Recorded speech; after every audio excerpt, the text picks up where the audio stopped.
Questions that wake you up. Have you ever walked away from a conversation feeling smaller than when you entered it? Have you ever second-guessed your worth because of someone else's words? Do you sometimes feel like you're giving everything and still being told it's not enough? If so, you're not alone. But more importantly, you don't have to stay in that place. Today we're exposing 5 phrases that no woman should ignore in a relationship. These aren't just casual remarks. They're red flags, warning signs of emotional manipulation that Stoic wisdom would urge us to recognize and walk away from. Before we dive in, make sure to subscribe to this channel for more empowering insights on self-mastery, inner peace, and building the life you truly deserve. Now let's begin. 1. You have to accept me as I am. The death of growth. At first glance, the statement, "You have to accept me as I am," might sound like a request for understanding or a declaration of vulnerability. It appears honest, even brave, someone laying bare who they are without apology. But beneath this seemingly open statement often lies a more troubling reality, a refusal to grow, to reflect, or to change. Stoic philosophy urges constant self-examination. The writings of Marcus Aurelius, Seneca, and Epictetus all point toward one unshakable truth. Our duty as rational beings is to improve ourselves, not to remain static. In Stoicism, life is a training ground, a constant process of refinement. We're not born wise, we become wise through disciplined effort and introspection. To say, "This is just who I am," and expect others to accept that without question is to reject this sacred duty of improvement. When someone uses this phrase as a defense, particularly in the context of a relationship, they're often not talking about harmless quirks or personal tastes. More frequently, it's used to excuse harmful behavior, emotional neglect, or even immaturity. It becomes a barrier that protects them from accountability. It's a shield, not a bridge. A man who says this is not asking for understanding. He's declaring a ceasefire on change. He's saying, "I'm done evolving, and I want you to stop too." And that is a dangerous proposition. Healthy relationships are built on mutual growth. They are dynamic, not static. The Stoics would compare such relationships to a partnership in virtue. Each person helps the other become more courageous, more just, more wise, more self-controlled. If one person stops moving, the other is forced to either slow down or move on. By refusing to change, a person is also implicitly asking you to tolerate their stagnation. And this creates a lopsided relationship where one person does the emotional labor while the other remains fixed, like a stone in a flowing river. Over time, the one who continues to grow will begin to feel stifled, unappreciated, and ultimately trapped. Even worse, this phrase can serve as a red flag for narcissism. It subtly shifts the burden of harmony onto the partner. It's not my responsibility to improve. It's your responsibility to accept. That's not partnership. That's entitlement. Stoicism teaches that we should not make others responsible for our peace of mind. Peace comes from within. And in the same way, emotional maturity means understanding that personal growth is our own responsibility. Expecting someone to love you while you refuse to improve yourself is like asking a gardener to tend to a dying tree that refuses water. In a Stoic life, self-awareness is a virtue. To grow is to live fully. To stop growing is to begin a slow, spiritual decay. So when someone says, "This is just who I am," listen carefully. Are they speaking from a place of self-acceptance or from a fear of change? Are they showing you honesty or hiding behind it? Your job is not to drag someone toward growth. Your job is to walk your own path of virtue. And if someone insists on staying behind, you must have the strength to keep moving forward, even if that means walking alone for a while. 2. All my exes were crazy. The echo of blame. This phrase may sound harmless at first, maybe even funny. A man jokes about all his ex-girlfriends being crazy, toxic, or manipulative. It can feel like idle conversation, a way to bond over shared history. But listen closer. This phrase is often a window into deeper, more troubling patterns of thought and behavior. When every past partner is labeled the problem, you must ask the most important question. What's the common denominator?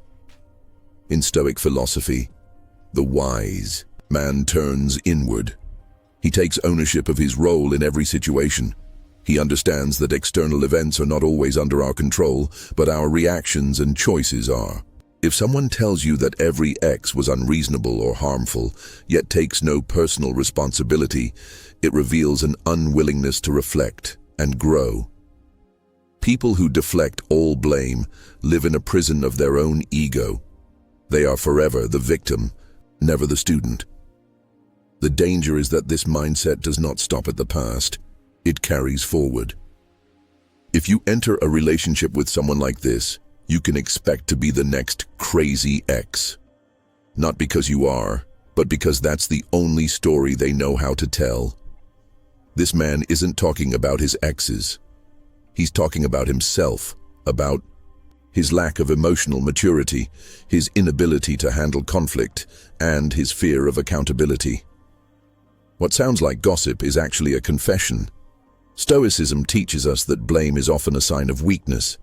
As Epictetus wrote, it is not events that disturb us, but our judgment about them. If someone continually blames others for their past, they are showing you that they haven't yet learned how to judge their own actions with honesty and humility. A Stoic seeks to learn from every interaction, especially the painful ones. Failed relationships are not shameful. They are teachers. They reveal our blind spots, our insecurities, our patterns. And to blame others for everything is to walk away from those lessons untouched and unchanged. People who weaponize their past to gain sympathy or control the narrative of a new relationship are not seeking growth, they're seeking a scapegoat. They will cast you in the same story as soon as you no longer serve their emotional needs. You are not a therapist for someone who refuses therapy. You are not a caretaker for someone who avoids responsibility. The moment someone shows you they've made no peace with their past, believe them. And more importantly, protect yourself from becoming their next emotional casualty. 3. If you really loved me, you'd do what I ask. The mask of manipulation. Few phrases are as emotionally coercive as this one. It may sound romantic, even heartfelt. It's often delivered in moments of vulnerability or conflict. But beneath its surface lies one of the most dangerous tools in emotional manipulation: conditional love. Stoicism holds firm on this point. Real love is rooted in freedom. True affection does not demand obedience. It encourages mutual respect, dialogue, and the pursuit of virtue. When someone says, "If you really loved me, you'd do what I ask," they are not seeking understanding. They are testing your submission. This phrase is designed to create confusion. It frames resistance as betrayal. Your boundaries become evidence of disloyalty. Your independence is twisted into rejection.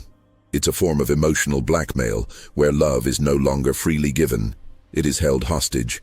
A Stoic does not accept such terms. We understand that love, in its highest form, honors the sovereignty of the individual. As Marcus Aurelius wrote, "The best revenge is to be unlike him who performed the injury." In other words, do not mirror manipulation with more manipulation. See it for what it is and rise above it. This phrase becomes especially dangerous when used repeatedly. Over time, it erodes self-confidence. You begin to question your instincts. You fear upsetting your partner. You give in, not because it feels right, but because you want to preserve the peace. But peace bought through surrender is not peace. It is quiet despair. In healthy love, disagreement is not a threat. It's a doorway to deeper understanding. But when love is used as a bargaining chip, it loses its purity. It becomes control disguised as care. A person who uses this phrase is revealing their relationship with power. They want compliance, not connection. They want obedience, not openness. And slowly, their needs become demands. Their affection becomes conditional. Their love becomes a tool. Stoic love is stronger than this. It is patient, disciplined, and unshaken by momentary frustration. It seeks truth, not victory, and it never asks the other person to sacrifice their soul in order to be accepted. If you find yourself in a relationship where your love is constantly being tested or measured, take a step back. Ask yourself, am I being loved? Or am I being manipulated? You deserve a love that nurtures your growth, not one that punishes your independence. You deserve freedom, not a leash dressed up as devotion. 4. You're not enough for me. The poison of insecurity. Few phrases cut deeper than this one. You're not enough for me isn't just a casual insult, it's a targeted strike against your sense of self-worth. It's not criticism meant to improve, it's not feedback meant to help. It's a weapon, and it's used with one goal: to make you feel small. When someone utters these words, they are not offering an honest reflection of your value. They are projecting their own fractured self-image onto you.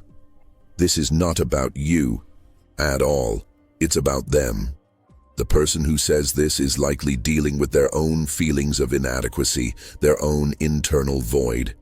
Instead of facing that darkness, they turn it outward, hoping you will take it on, hoping you'll question yourself, so they don't have to question their own worth. In the eyes of the Stoics, we are not defined by the judgment of others. Marcus Aurelius wrote, "It never ceases to amaze me. We all love ourselves more than other people, but care more about their opinion than our own. Why should another person's insecure voice hold so much weight in your life? The truth is, it shouldn't. When someone tells you you're not enough, what they are really saying is, I am not capable of appreciating the depth, the strength, or the wholeness in front of me. It's a confession disguised as a condemnation. It's a mirror turned backward. Insecurity often masks itself in superiority. The person who belittles you with this phrase is often desperate to elevate themselves by comparison.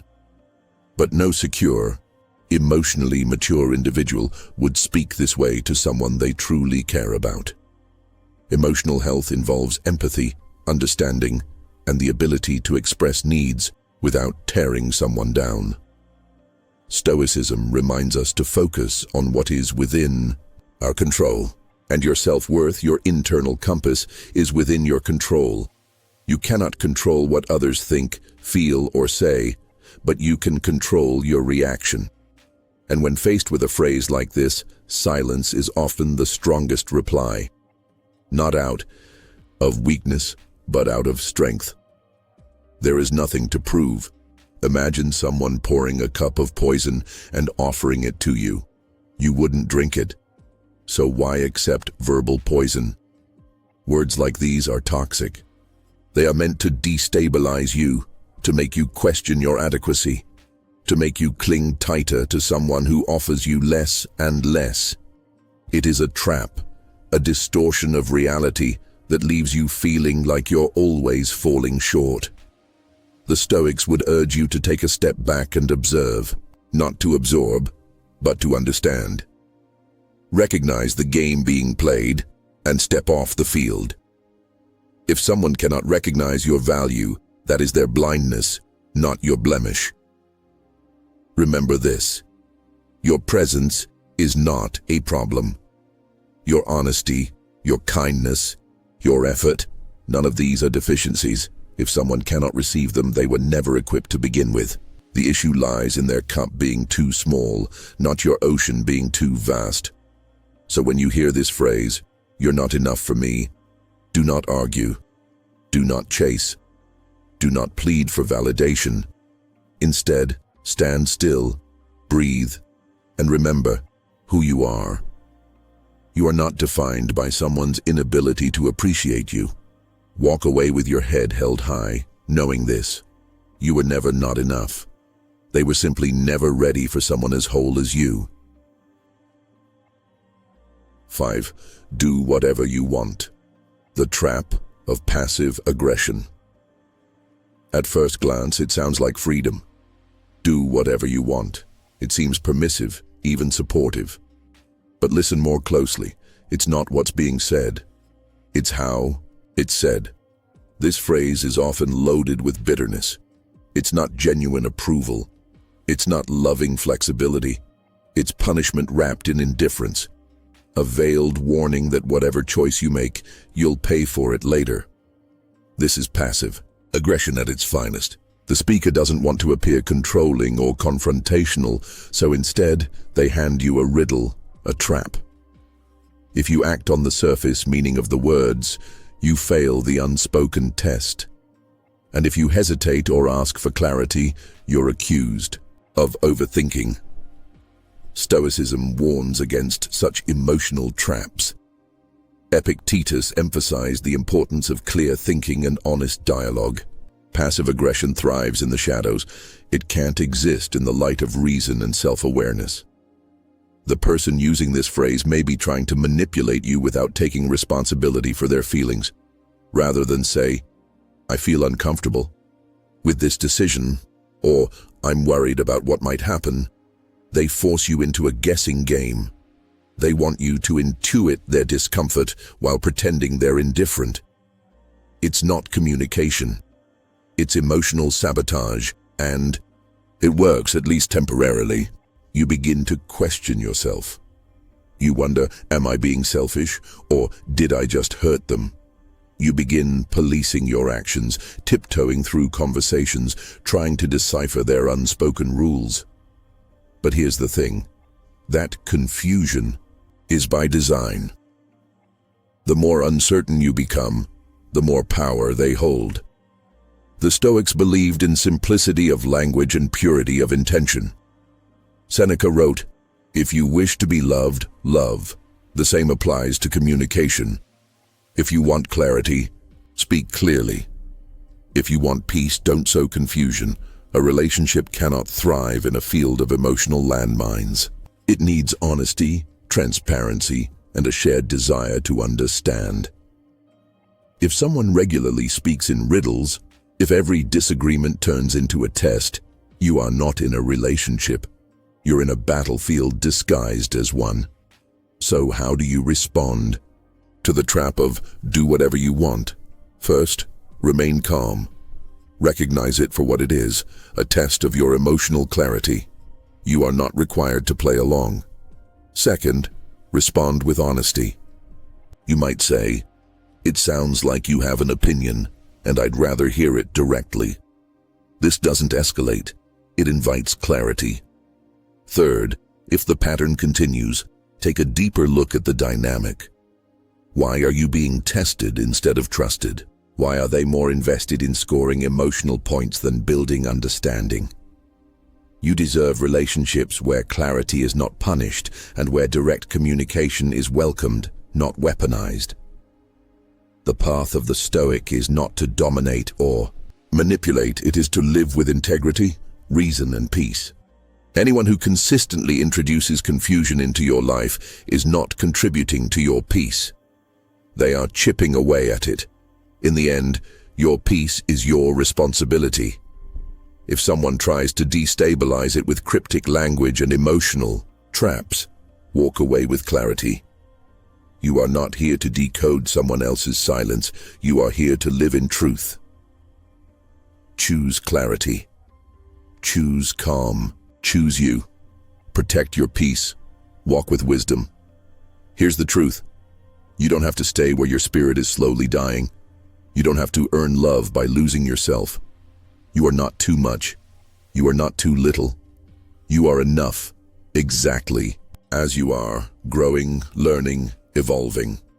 Marcus Aurelius once wrote, "The tranquility that comes when you stop caring what they say, or think, or do. Only what you do. Let that be your guide. If a man uses any of these 5 phrases to control, diminish, or confuse you, walk away. Not out of anger, but with quiet strength, stoic strength, the kind that says, I protect my peace. I choose myself. If this message resonated with you, make sure to like, comment, and subscribe, because you deserve a life built on respect, growth, and unshakable self-worth. Until next time, walk strong, stay wise, and never settle.